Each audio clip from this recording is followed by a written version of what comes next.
Hi welcome to spark kitchen. இன்றைக்கி ஒரு சூப்பரான ஹெல்த்தியான புட்டு ரெசிபி தான் எப்படி பண்ணுறதுன்னு பார்க்க போகிறோம். யூஸ்வலாகவே நம்ம அரிசி புட்டு, கேப்பை புட்டு இதெல்லாமே செஞ்சு பார்த்துருப்போம். ஆனால் இன்றைக்கி நம்ம கொஞ்சம் டிஃப்ரெண்ட்டாக உளுந்து வச்சு புட்டு ரெடி பண்ணியிருக்கோம். உளுந்துனாவே சொல்லவே தேவையில்ல, அதில் அவ்வளோ பெனிஃபிட்ஸ் இருக்குது. ஸோ அதை வச்சு நம்ம ஒரு டேஸ்ட்டான புட்டு ரெசிபி தான் இன்றைக்கி பார்க்க போகிறோம். வாங்க இது எப்படி பண்ணுறதுன்னு பார்க்கலாம்.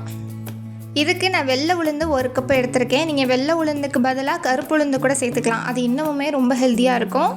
எடுத்த 1 கப் உளுந்தை ஒரு கடாயை சூடு பண்ணி அதில் சேர்த்துடலாம். அது கூடவே அதே கப்பில் 1/2 கப் பச்சரிசி எடுத்திருக்கேன். அதையும் சேர்த்துட்டு மீடியம் ஃப்ளேமில் வச்சு நல்லா வறுக்க போகிறோம்.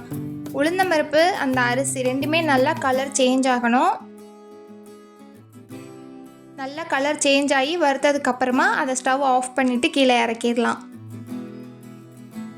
இப்போ ஒரு பிளேட்டுக்கு மாற்றிட்டு இதை கம்ப்ளீட்டாக நல்லா ஆற வச்சிடலாம்.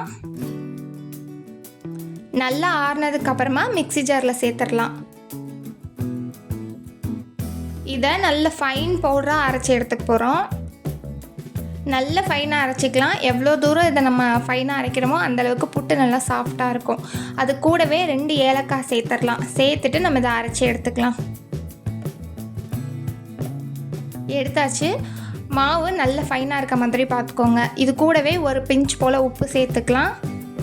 தண்ணி சூடான தண்ணிலாம் தேவையில்லை. நம்ம பச்சை தண்ணியை லைட்டாக தெளித்து நம்ம புட்டு மாவு எப்படி பிசைவோமோ அந்த மாதிரி பிசைஞ்சு எடுத்துக்கலாம்.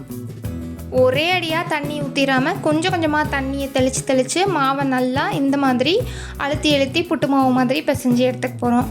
புட்டு மாவோட கன்சிஸ்டன்சி எப்படின்னா, நம்ம இப்படி அள்ளி பிடிச்சோன்னா பிடிக்க வரணும். அதே பிடிச்சதை நம்ம உடைச்சோன்னா உடைக்கவும் வரணும்.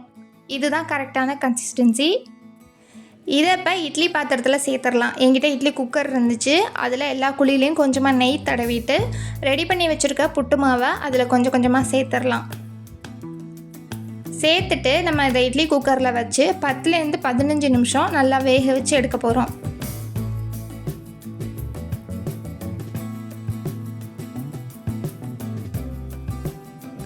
அவ்வளோதான், நல்லா வெந்துருச்சு. இப்போ இது நல்லா சூடாக இருக்கும்போதே இதை வேறு பாத்திரத்துக்கு மாற்றிடலாம்.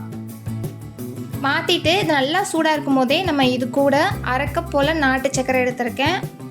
அதையும் சேர்த்துடலாம். ஒரு கைப்பிடி துருவன தேங்காய் அதையுமே சேர்த்துடலாம். கூடவே ஒரு 2 ஸ்பூன் போல் நெய் சேர்த்துருக்கேன். அதையும் சேர்த்துட்டு விருப்பப்பட்டால் கொஞ்சமாக நட்ஸ் எல்லாமே சின்னதாக சாப் பண்ணி அதையும் நம்ம இது கூட சேர்த்துக்கலாம். சேர்த்துட்டு இதை நல்லா மிக்ஸ் பண்ணி விட்டுடலாம். இது எல்லாமே புட்டு மாவு கொஞ்சம் சூடாக இருக்கும்போதே சேர்த்துடணும்.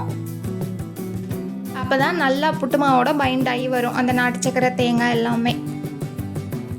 அவ்வளோதான், ரொம்ப ஹெல்த்தியான ரொம்ப ஈஸியான ஒரு புட்டு ரெசிபி. ரொம்ப டேஸ்ட்டாக இருந்துச்சு.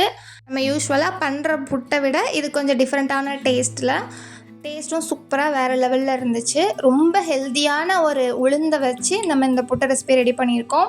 இதை கண்டிப்பாக ட்ரை பண்ணி பாருங்கள். இந்த ரெசிபி பிடிச்சிருந்துச்சின்னா நம்ம வீடியோவுக்கு லைக் பண்ணிடுங்க. இது வரைக்கும் நம்ம சேனலை சப்ஸ்கிரைப் பண்ணாமல் பார்த்துட்டு இருந்தீங்கன்னா கண்டிப்பாக சப்ஸ்கிரைப் பண்ணிவிட்டு பாருங்கள். அடுத்த வீடியோவில் பார்க்கலாம்.